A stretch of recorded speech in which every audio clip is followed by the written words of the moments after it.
Fine. अच्छा student, अब हम लोग इस क्लास में ना डीएनए फिंगरप्रिंटिंग समझेंगे।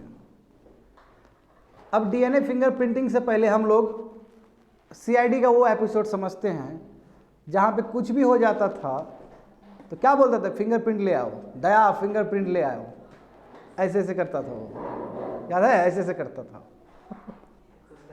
और दया से पहले दूसरा जो है, क्या नाम है उनका, क्या है, बहुत अच्छा, अभिजीत। दया से पहले अभिजीत ले आता था। तो कहने का मतलब ये हो स्टूडेंट कि क्राइम वाला केस में ना, सुनो सुनो, अब आओ यहाँ पे आओ, क्राइम वाला केस में हमें फिंगरप्रिंट सुनने को बहुत ज़्यादा मिलता है। मत तुमको पता है ये बात कि फिंगरप्रिंट अल्टर्ड हो सकता है। सिंपल सर्जरी से आपका जो फिंगरप्रिंट है वो चेंज हो सकता है। Do you know this thing? हर दुनिया में जितने भी प्राणी हैं, ह्यूमन बींग, सबका फिंगरप्रिंट अलग है। मगर जैसे मेरा अभी कोई फिंगरप्रिंट है ना, और कहीं पे मान लो कि मैंने लगा दिया है, ऐसे कर दिया, जो आता है तुम्हारा मशीन उसमें कर दिया, बट मैं बाद में सर्जरी करके वो चेंज कर सकता हूँ, तब तो फिर ऑथेंटिकेशन का बात ही नहीं रहा। फिर यानी कि सिंपल सर्जरी से मैं करवा सकता हूँ। तो यहाँ पे कॉन्सेप्ट आता है डीएनए फिंगरप्रिंटिंग। डीएनए फिंगरप्रिंटिंग तुम्हारा जेनेटिक मॉडिफिकेशन करने से भी चेंज नहीं होगा। जाओ, फिंगरप्रिंटिंग चेंज हो सकता है बट डीएनए फिंगरप्रिंटिंग का भी चेंज नहीं हो सकता। यानी कि डीएनए के लेवल पे जाकर बात होगा। फिर समझ में आ गया होगा? तो देखो कहानी समझते हैं हम लोग कि ये डीएनए फिंगरप्रिंटिंग है, इसको अलग अलग नाम से भी बोले जाते हैं। इसको डीएनए टाइपिंग भी बोला जाता है एंड डीएनए प्रोफाइलिंग भी कहा जाता है। ठीक है, अब समझते, देखो यहाँ पे सेकंड पॉइंट समझो जो कि हमने बताया है, every individual human has a unique fingerprint. सही बात है ना? हर एक प्रत्येक इंसान का यूनिक फिंगरप्रिंट्स, और बिल्कुल आइडेंटिफिकेशन के लिए यही यूज़ किया जा रहा था बहुत सालों से। बट रिसेंट टाइम में क्या हुआ कि सिंपल सर्जरी से भी उसको चेंज किया जा रहा है। तो फिर कैसे आइडेंटिफाई करोगे? प्रॉब्लम आ जाएगा। तो हम कहाँ पे कोशिश करेंगे देखने का? डीएनए फिंगरप्रिंटिंग को लेकर बात करेंगे। अब डीएनए फिंगरप्रिंटिंग को तुमको समझना है तो तुमको याद करो न्यूक्लियोटाइड को। क्या होता है न्यूक्लियोटाइड स्टूडेंट? झट से बता दोगे तुम लोग न्यूक्लियोटाइड क्या होता है? बोलो। Very good, amino acid. याद करो साइक्लिकल स्ट्रक्चर जो बेंजिंग टाइप का है, एक शुगर अटैच है, फॉस्फेट अटैच है और लंबा चेन है, दैट्स कॉल्ड न्यूक्लियोटाइड। वही न्यूक्लियोटाइड है। तो यहां पे देखो, a sequence of nucleotide chain system in a DNA molecule is also unique for a person. यानी कि जो न्यूक्लियोटाइड है, जो अरेंजमेंट है न्यूक्लियोटाइड का, एक साइक्लिकल स्ट्रक्चर दूसरे साइक्लिकल स्ट्रक्चर, जो एक साथ जो सीक्वेंस है ना, वो भी यूनिक होता है। समझे? हर पर्सन का। और यूनिक मतलब क्या कि वो वाला जो स्ट्रक्चर है, वो जो चेन वाला स्ट्रक्चर है न्यूक्लियोटाइड का, वो उसी पर्सन में पाया जाएगा, बाकी पर्सन में नहीं पाया जाएगा। You see the difference? बात समझ में आ रहा है क्या बोल रहे हैं? यानी कि ये सीक्वेंस या series of nucleotides in DNA molecule is also unique for a person and that unique information is used in DNA fingerprinting. और यही जो है कि जो सीक्वेंस है या सीरीज है न्यूक्लियोटाइड का, डीएनए में यूनिक रहेगा, उसी चीज़ को इस्तेमाल करके हम डीएनए फिंगरप्रिंट में काम करते हैं और कहते हैं कि ये यूनिक है तो उसी पर्सन का ही ये चेंज किया नहीं जा सकता है। The unique sequence is same for every cell. जितने भी सेल है सबके लिए सेम है, बात समझे? और ये चेंज नहीं हो सकता सबके लिए। मतलब हमारा जो किडनी का सेल होगा उसका भी वही होगा, हमारा लंग्स का जो सेल होगा उसका भी वही होगा, क्योंकि जानते हो कि सेल के बाद टिश्यू बनता है और टिश्यू के बाद ऑर्गन बनता है। तो किसी का भी तुम सेल निकाल के देख लो स्टूडेंट, इसका जो सीक्वेंस होगा ना डीएनए का सेम रहेगा। इसलिए देखो कितना फायदा होगा कि मान लो जैसे देखो सरधा केस हुआ था ना, डीएनए टेस्ट हुआ था। यस, डीएनए टेस्ट हुआ है, पता चल गया कि फादर कौन थे, इसके मदर कौन थे। बात समझ में आ रहा है ना? तो ये जो यूनिक सीक्वेंस है हर सेल का ही सेम रहेगा और ये अल्टर्ड चेंज ही नहीं हो सकता कोई भी मेथड से। इनफैक्ट जेनेटिक मॉडिफिकेशन से भी वो चेंज नहीं हो सकता है। ये देखो, ये बात समझो, इनफैक्ट जीन थेरेपी से भी चेंज नहीं हो सकता है। अब ये हो गया। अब समझो होता क्या है। देखो, ऑल ह्यूमन जीनोम्स, जीनोम समझ रहे हो ना? जीन का बड़ा फॉर्म डीएनए और डीएनए का सीक्वेंस जीनोम, समझ गए ना? देखो जीन, अच्छा जीन जब बात कर रहे हैं तो ये भी समझ लो कि जो जीन है ना, जो बेसिक यूनिट है, जीन के अंदर प्रोटीन कोटेड रहता है, यानी कि इंफॉर्मेशन रहता है कि किस तरह का प्रोटीन बनाना है, और वही आरएनए कॉपी करता है, वही ले जाता है वहाँ पे। वो जीन ही है जिसके अंदर प्रोटीन कोटेड रहता है। बात समझे? कोटेड मतलब इंफॉर्मेशन फिट रहता है किस तरह का प्रोटीन बनेगा, वही जीन है। अब यहाँ पे समझो कि ह्यूमन जेनोम देखो, यानी कि तुम्हारा और मेरा जेनोम यदि चेक किया जाए, सीक्वेंस चेक किया है तो 99.9% सेम है। समझ रहे हो ना? सेम है, यानी कि जो न्यूक्लियोटाइड का जो स्ट्रक्चर होगा, जो देखा जाएगा, आप जानते हो कि एक सेल में कितना होगा, पूरा बॉडी का सेल देखो, ये तो है ना, ये तो वही बोला गया था, एक नीडल को ढूंढना हेयर स्टेक में, वही वाला बात हुआ। बट 99.9% तुम्हारा ह्यूमन जेन सेम होगा, बट ओनली 0.1% तुम्हारा डिफरेंट होगा, यानी कि तुम्हारे और मेरे बीच में डिफरेंस खाली 0.1% का है जेनोम का। और 0.1% तुमको लग रहा है कुछ नहीं है, ये तो झिंगा है 0.1%, तो उसको मैं बताना चाहूँगा वो 3 मिलियन पेयर ऑफ न्यूक्लियोटाइड हो जाता है 1% का, 0.1% का मतलब। अब वो डिफरेंट रहेगा तुम्हारा मेरा, और वो यूनिक रहेगा सबका अपना अपना, और वही तो हम यूज़ कर रहे हैं यहाँ पे, वही हम यूज़ कर रहे हैं। सेम यूज़ करेंगे तो क्या पता वही यूज़ करना हमको कौन सा अलग है, समझ गए? 3 मिलियन पेयर ऑफ न्यूक्लियोटाइड अलग होगा। There are certain pairs of nucleotide that repeat themselves in the genome, and these are called short tandem repeats. क्या होता है इसका मतलब? अब यहाँ समझो, न्यूक्लियोटाइड अलग अलग टाइप का रहता है ना। न्यूक्लियोटाइड जानते हो ना, कोई फॉस्फेट से अटैच है, कोई शुगर से अटैच है, अलग अलग टाइप का रहेगा। अब देखो कई बार क्या होता है, अभी फिगर में दिखाऊंगा, नीचे फिगर में दिखाऊंगा, जैसे नीचे फिगर में देख ही लो, चलो देख लो देख लो देख लो। हाँ सीए है बाबू, बताए थे ना उस समय, उस दिन बताए थे ना कि डीएनए और आरएनए में जो पाया जाता है, याद करो डीएनए में क्या क्या पाया जाता है। ए मतलब क्या होता है? हाँ 80 मतलब साइटोसिन, याद आ जाएगा नहीं सभी चीज। देखो 2 न्यूक्लियोटाइड रिपीट का मतलब क्या कि सीए सीए सीए इस तरह रिपीट हो रहा है। 3 न्यूक्लियोटाइड रिपीट का मतलब जीसीसी जीसीसी जीसीसी इस तरह रिपीट हो रहा है। 4 न्यूक्लियोटाइड रिपीट का मतलब एएटीजी, फिर सेम आया एएटीजी, फिर एएटीजी, इस तरह आ रहा है। अब 5 न्यूक्लियोटाइड अटैक का मतलब क्या है? एजीए फिर एजीए, इस तरह हो रहा है। देख रहे हो? इसको बोलते हैं रिपीट होना, यूनिट रिपीट होना। तो ऊपर देख लो वही 7 रिपीट है, 7 के बाद फिर सेम आना शुरू हो जाएगा, 8 के बाद सेम आना शुरू हो जाएगा, 9 के बाद सेम होना चाहिए, 10 के बाद सेम, 11 के बाद सेम, इस तरह रिपीट होता है। इसी को हम कहते हैं स्टूडेंट शॉर्ट टैंडम रिपीट्स। समझ गए ना? तो वही बोला जा रहा है वहां पे कि कुछ सटन पेयर्स ऑफ न्यूक्लियोटाइड होगा। सटन पेयर्स ऑफ न्यूक्लियोटाइड मतलब क्या हो सकता है? सीजी टाइप का, या 8 या फिर तुम्हारा वो जीसीसी, या फिर तुम्हारा एएटीजी, इस तरह का चीज वो रिपीट हो रहे हैं बार बार, उसी को कहते हैं short tandem repeats. And STR very not only in their sequence, केवल सीक्वेंस में ही नहीं हो रहा है but also in the number of repeats. कई 50 बार रिपीट हो रहा है, कई तुम्हारा 22 बार रिपीट हो रहा है, कई 5 बार रिपीट हो रहा है, इस तरह बोला कि केवल सीक्वेंस में ही नहीं हो रहा है। समझे ना? एसीसी नहीं हो रहा है, केवल क्या हो रहा है, ये तुम्हारा नंबर ऑफ रिपीट्स भी डिफरेंट डिफरेंट है सीक्वेंसेस में। समझ गए ना? नंबर ऑफ रिपीट्स भी अलग है। नंबर ऑफ रिपीट समझ रहे हो ना? यानी कि ए मान लो कि सी ए है तो सी ए 5 ही बार हो रहा है, उसको फिर एसीसी 10 बार हो रहा है, इस तरह। सो देखो using this DNA samples found at a crime scene, तो आराम से जो रिपीटेशन है एसटीआर का उसको देख के हम पता कर सकते हैं आखिर कल्प्रिट कौन है, कौन गुनहगार है। या किसी का एक्सीडेंट हुआ है तो पता कर लेंगे कि एक्सीडेंट हुआ तो इसके पिताजी कौन है, यही रिपीटेशन से मैच कर जाएगा इसका फादर है, क्योंकि फादर का ट्रेड्स मैच करेगा वो न्यूक्लियोटाइड्स से। समझ गए? आगे देखो कहाँ कहाँ यूज होता है स्टूडेंट, वही paternity test, very very important. Paternity test का मतलब क्या है कि फादर का टेस्ट, देखिए उसका फादर है कि नहीं है।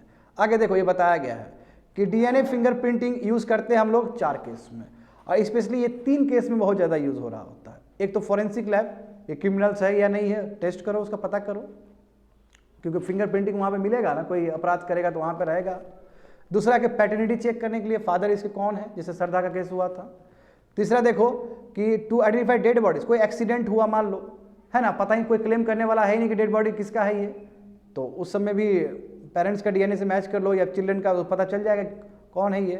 और चौथा देखो जो कि नॉर्मली बहुत कम किया जाता है, रेशियल ग्रुप को भी पता करने के लिए कि मंगोलाइड है कि अफ्रीकन है कि नेग्रोइड है, ये सबको भी पता करने के, और इवोल्यूशन को भी पता करने के कितना साल से ये लोग आ रहा है, तो देख रहे हो ना, डीएनए फिंगरप्रिंटिंग का इतना ज़्यादा यूज़ हो सकता है स्टूडेंट्स। होप सो समझ में आ गया होगा तुमको। एक टॉपिक खत्म, जीन थेरेपी। अब हम लोग जीन थेरेपी का बात करेंगे, ये दूसरा कॉन्सेप्ट है। क्या होता है जीन थेरेपी, जरा सुने हम, क्या होता है जीन थेरेपी। थेरेपी वर्ड बताओ जरा, चल जाए, थेरेपी क्या होता है बोलो। ठीक है, हाँ टेस्ट लें, सही है। और अच्छे से खुल के बताओ। हाँ, इलाज करना यार, और क्या होगा, क्योर करना। तो अब जीन का क्योर हो रहा है, that is called gene therapy. आखिर जीन का क्यों होता है क्योर, बोलो तो। तुम्हारा बाबू, तुम्हारा टंगड़ी यदि कोई डैमेज हो गया तो काहे उसका होगा, वो किस रीजन से होगा, ठीक करने के ताकि नॉर्मल हो जाए, यही ना होगा।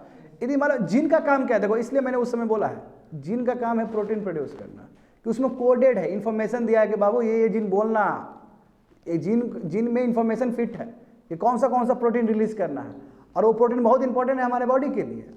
और वो जीन मतलब डीएनए का हिस्सा, और डीएनए तो न्यूक्लियस से निकल नहीं सकता है, आरएनए उसे कॉपी करके बाहर जाएगा, राइबोसोम को बोलेगा प्रोटीन बनाओ भाई, क्योंकि जीन दिया है हमको ये चीज़। मगर देखो ऐसा हुआ कि जीन मैनिपुलेटेड हो गया, तो जीन मैनिपुलेटेड हो गया या किसी रीजन से जीन ही नहीं है वहाँ पे, लेट्स, तब तो जो रिक्वायर्ड प्रोटीन हो तो नहीं बनेगा। और जब बॉडी में प्रोटीन नहीं बनेगा तो बॉडी में जो रिक्वायरमेंट है प्रोटीन उसका क्या होगा फिर, तो बॉडी आपका काम ठीक से नहीं करेगा। तो उस केस में हम जीन थेरेपी का यूज़ करते हैं, ताकि जो म्यूटेटेड जीन है, यानी कि जो तुम्हारा एबनॉर्मल जीन हो गया, मतलब अब हो गया, अब नॉर्मल जीन नहीं रहा, और जीन बहुत तरीके से म्यूटेटेड जीन हो सकते हैं, तो विल टॉक अबाउट दैट। देखो यहाँ पे जीन थेरेपी का मतलब होता है student, design to introduce genetic materials into cell to compensate for the abnormal genes और to make an important protein. कहने का मतलब जीन थेरेपी का मतलब होता है कि हम जेनेटिक मटेरियल सेल में डाल रहे हैं, इसलिए हम डाल रहे हैं कि एबनॉर्मल जीन हो गया है पहले वाला, वो काम नहीं कर रहा है ठीक से, और वो प्रोटीन नहीं बना रहा है जो कि उसका काम था, अब वो नहीं कर रहा है, तो बाहर से हमको डालना पड़ रहा है ताकि काम कर सके और बॉडी को जो प्रोटीन मिलना है वो प्रोटीन मिल सके, क्योंकि जीन का काम ही है प्रोटीन को इन्फॉर्मेशन देना कि ऐसा सा प्रोटीन हमें चाहिए।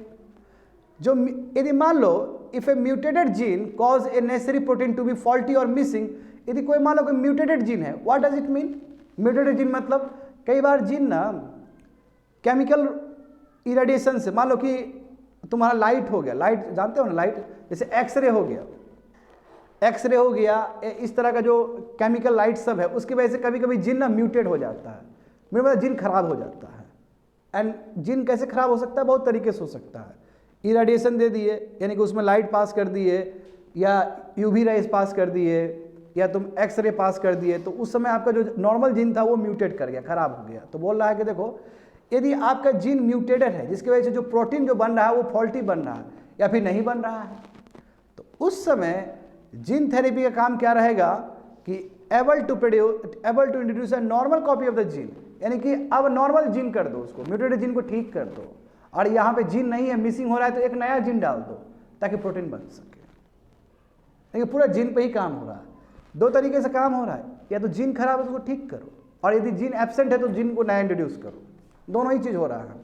समझ गए स्टूडेंट। देखो यहाँ पे बताया गया है, a gene that is inserted directly into a cell does not function. सही बात है कि नहीं है, बताओ तो। अच्छा, जीन ऑफ इंटरेस्ट जो तुम लाया था आर्टिक सर्कल से, क्या तुम डायरेक्ट प्लांट के अंदर डाल दिया? नो, प्लाज्मिड में तुमने डाला है, पहले प्लाज्मिड का रूप बनाया उसको, उसके लिए तुम वेक्टर लेके आए थे ना। अब देखो इसमें क्या किया जाता है स्टूडेंट, कि जो हमारा जीन ऑफ इंटरेस्ट है वो डायरेक्ट तुम्हारा सेल के अंदर नहीं जाएगा। सेल मतलब यहाँ पे होस्ट है, सेल होस्ट है, वो डायरेक्ट नहीं जाएगा। उसके लिए फिर किसको लाना पड़ेगा? वेक्टर को लाना पड़ेगा, वेकल को लाना पड़ेगा। और वेकल कौन है यहाँ पे? वायरस है। मैं जानते हो कि वायरस है तेज, वायरस बाबू बहुत डेंजर चीज है। वायरस को तुमको बनाना है न्यूट्रल। अब वायरस तो हमेशा एक्टिव है, बाहर तो रहेगा, ऐसे पड़ा रहेगा, और जैसे ही तुम्हारा डीएनए देखेगा पूरा अटैक कर देगा वो। बात समझे ना? तो कहने का मतलब क्या कि जो वेकल है, ऐसे देखो gene editing technology, gene modification में हो क्या रहा था? जीन ऑफ इंटरेस्ट ला रहे थे, है ना, या तो रिस्ट्रिक्शन एंजाइम से जोड़ा जा रहा था उसको, दोनों जोड़ जा, उसके बाद फिर उसमें डाला जा रहा था उसको, किसमें? प्लाज्मिड में, यानी कि वेक्टर में डाला जा रहा था, वेकल में, लाइगेज से उसको अटैच किया जा रहा था और फिर होस्ट ऑर्गेनिज्म में वो डाला जा रहा था, यही प्रोसेस था। मैं यहाँ पे जो वेक्टर है, जो गाड़ी है, वो खुद स्वयं वायरस है। क्या है वो? स्वयं वो वायरस है। अब जब वायरस है तो वायरस तो बाबू ऐसे नहीं रहने वाला है, वायरस का काम है वो जाकर डायरेक्ट अटैक करेगा तुमको। तो इसलिए आप ऐसे कोई वायरस में यूज नहीं कर सकते, पहले वायरस को न्यूट्रल करना होगा। जैसे बैक्टीरिया में क्या था, बैक्टीरिया में बढ़िया से गाड़ी में चढ़ के चला गया, उसमें ज़्यादा काम करना नहीं पड़ा। बट वायरस चूंकि वायरस क्या कि वो अपना, देखो वायरस दोनों ही यूज़ करता है, आरएनए भी यूज़ करता है, डीएनए भी यूज़ करता है।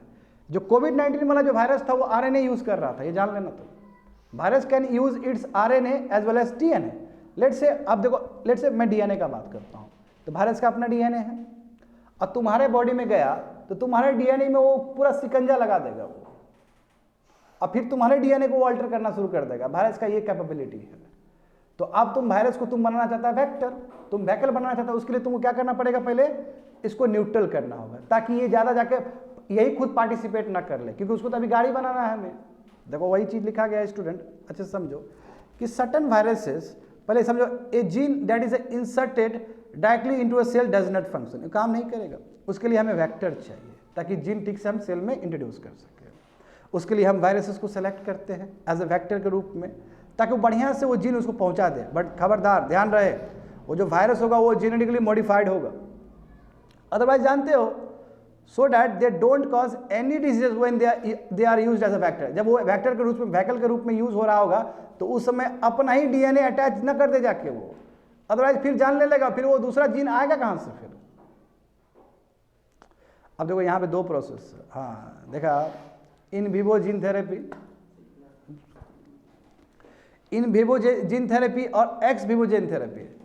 अब ये जो थेरेपी है ना स्टूडेंट, बहुत इंपॉर्टेंट है, समझ लो इसको, मैं अभी क्वेश्चंस दूंगा इससे रिलेटेड। देखो यहाँ पे, the factor can be given intravenously directly into a specific tissue in the body where it is taken up by a individual cell. यानी कि इन विवो है, इंटरनल हो रहा है। इन विवो मतलब इंटरनली होना, वहीं पे किया जा रहा है। क्या किया जा रहा है इसमें कि वेक्टर जो तुम्हारा है वो वेक्टर को डायरेक्टली स्पेसिफिक टिश्यू में डाला जा रहा है, जहाँ पे वो चाहता है कि वो जीन को ठीक कर ले। समझ गए ना, क्योंकि आखिर आफ्टर ऑल जीन को ठीक किया जा रहा है। तो इसमें चाहा क्या जा रहा है कि एक स्पेसिफिक टिश्यूज में डाला जा रहा है और इंडिविजुअल सेल उसको ले रहा है उस चीज़ को, और सेल ले रहा है तो इसका मतलब वो जीन जहाँ पे प्रॉब्लम है वो जीन ठीक हो जा रहा है। इसलिए इसको हम क्या बोलते हैं, इन विवो जीन थेरेपी, यानी कि ये अंदर अपने आप अंदर हो रहा है। बट ये चीज़ तुम लैब में भी कर सकते हो। जब लैब में करोगे तो इसी को बोलेंगे एक्स विवो जीन थेरेपी। तो लैब में कैसे करोगे, देखो, a sample of patent cells can be removed. आप पेशेंट का सेल ले लिए, निकाल लिए और उसको लैब में जाके वेक्टर में ऐड कर दिए, यानी कि expose to the vector in a lab. Lab में क्या किए, आप एक्सपोज कर दिए, उसको डाल दिए, वेक्टर डाल दिए उसमें।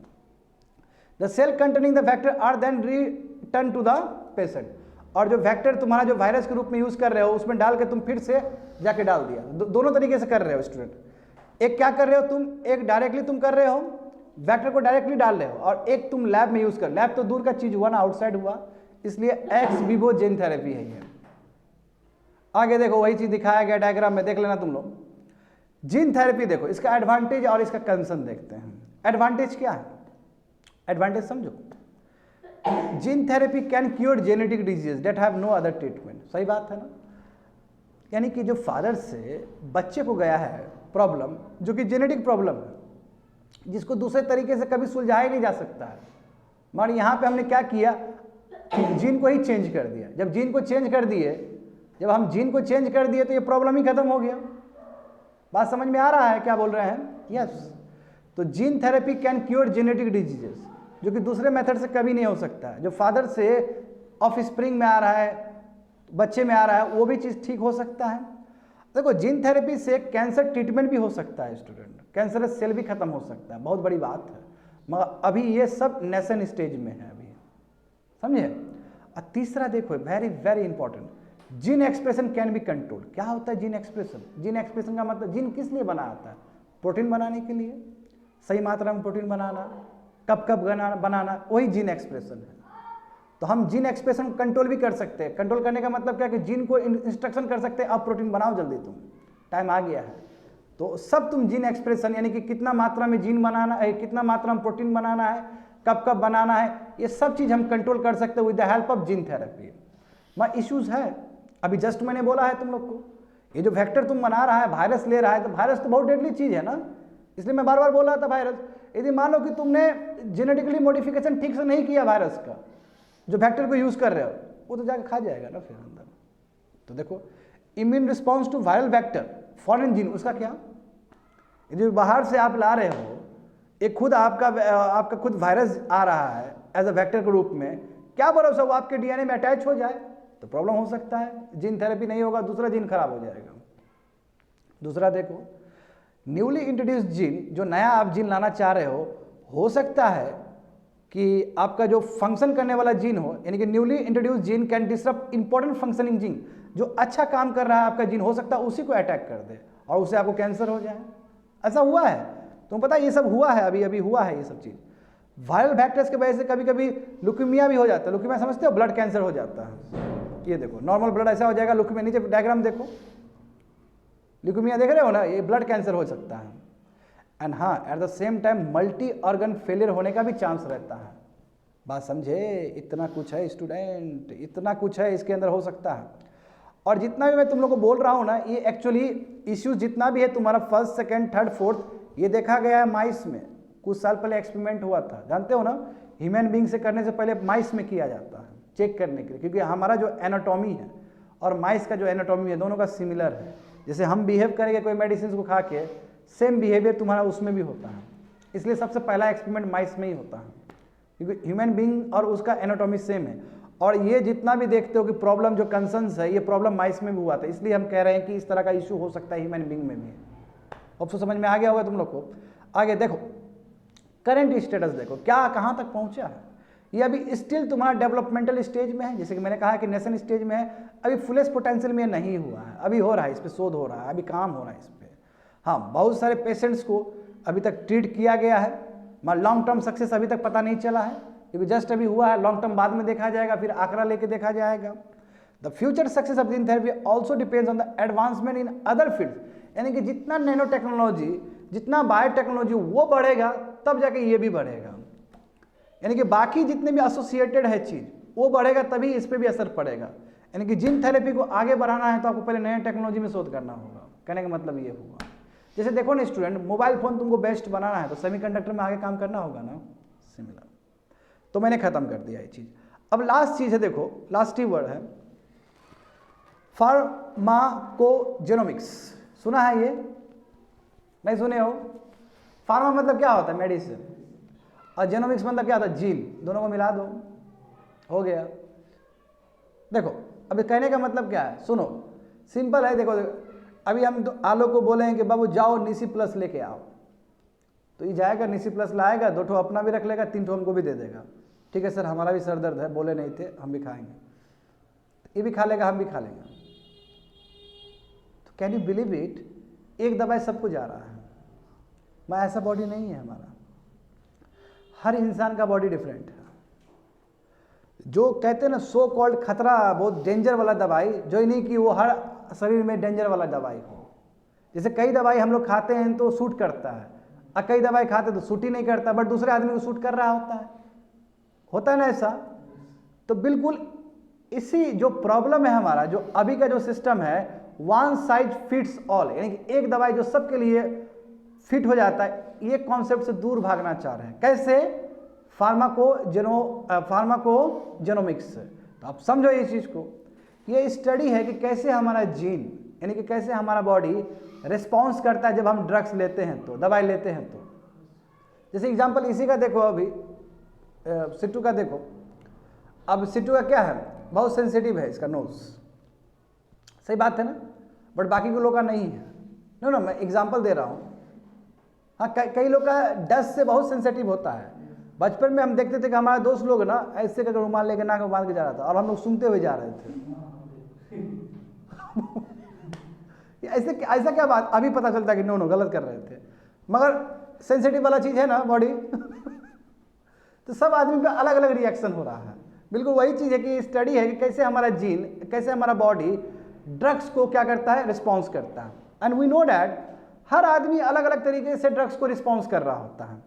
ये जो फील्ड है स्टूडेंट, जहाँ पे हम ड्रग्स के साथ साथ जीन को भी स्टडी कर रहे हैं और कैसे ड्रग्स जीन्स पे असर पड़ता है, हमारे बॉडी पे असर करता है, इसी को हम क्या कहते हैं, फार्माकोजेनोमिक्स। और इससे क्या होगा यदि हम ऐसा कर लेते हैं स्टूडेंट, इससे होगा कि सबका अपना पर्सनल मेडिसिन होगा। महंगा जो भी हो, सेवा तो होगा। देखो अब सुनो रिपीट होता है ना, जैसे कई दवाई हमको भी सूट करेगा, उसको भी सूट करेगा, तीसरा आदमी को सूट नहीं करेगा, तो उसके लिए अलग प्रिस्क्रिप्शन होगा कि ये फलना वलना वाला कैटेगरी से आता है, ऐसे दिखाएंगे, बोला नहीं आपको इनिसी प्लस नहीं, आपको दूसरा चाहिए, लीजिए, इस तरह का। और ऐसे हमारे ऐसे आदमी तो ढेर सारा होगा, ऐसा थोड़ी होगा कि यूनिक मेरे लिए ही बनेगा, मेरे कैटेगरी वाले टाइप के लिए बनेगा वो, यहाँ समझो। तो इससे क्या होगा, सेल्फ मेडिकेशंस हो जाएंगे and doses which are tailor made to a person genetic makeup, यानी कि जो डोसेस बनेंगे, जो दवाई बनेगा वो क्या होगा, पर्सन का जेनेटिक मेकअप के हिसाब से बन रहा है, ना बल्कि पहले वाला जो अभी वाला जो करंट सिस्टम है तुम्हारा one size fits for all, ये वाला नहीं है कि कुछ भी हुआ निसी प्लस खिला दो किसी को भी, ये वाला नहीं है। But they don't work in the same way for everyone, क्योंकि जानते हैं one size fits for all क्या है, तुम्हारा सबके लिए सेम काम नहीं कर रहा होता है स्टूडेंट। तो यहाँ पे समझते हैं उसके लिए क्या है, without studying the genetic makeup it is a difficult to predict. सही बात है, जब तक तुम जेनेटिक वाला चीज को नहीं पढ़ोगे, क्योंकि फार्मोको जेनोमिक्स में पहले जेनेटिक का अध्ययन करना होगा आपको, और फिर आपको ड्रग्स का अध्ययन करना होगा, देखना होगा कि इस जीन पे इस ड्रग्स का क्या असर है। तो कहने का मतलब क्या है, पहले जीन का तो आपको बहुत अच्छे से अध्याय करना होगा, तब जाकर फिर ड्रग्स का अध्याय करना होगा, फिर दोनों का फिर रिस्पॉन्स देखना होगा। अब देखो बड़ी बात है कि यदि लाते हैं टेलर मेडिसिन लाते हैं तो क्या होगा, हु विल बेनिफिट, किसको फायदा होगा, हाँ कौन रिस्पॉन्ड नहीं करेगा, किसको नेगेटिव साइड्स होगा। तो इसके लिए जरूरी है कि हम जेनेटिक मेकअप के बारे में पूरा अच्छे से पढ़ लें, otherwise it is a too early to say कि आप ये दवाई खा लो आपके लिए पर्टिकुलर है, अभी नहीं कह सकते, उसके लिए थरो स्टडी करना पड़ेगा हमें। करेंटली देखो अभी ये भी स्टिल इन्फेंसी स्टेज में है, जैसे तुम्हारी जीन थेरेपी है। In the future pharmacogenomics will help the development of tailor drugs, आने वाले समय में टेलर ड्रग्स होगा, यानी कि हर आदमी के लिए अलग अलग ड्रग्स चल रहा है, हर कैटेगरी के लिए अलग अलग ड्रग्स चल रहा है। और इसका फायदा क्या होगा कि रेंजेस ऑफ जो प्रॉब्लम्स हेल्थ प्रॉब्लम्स हो उसका आराम से तुम्हारा सोल्यूशन मिल जाएगा। That's it.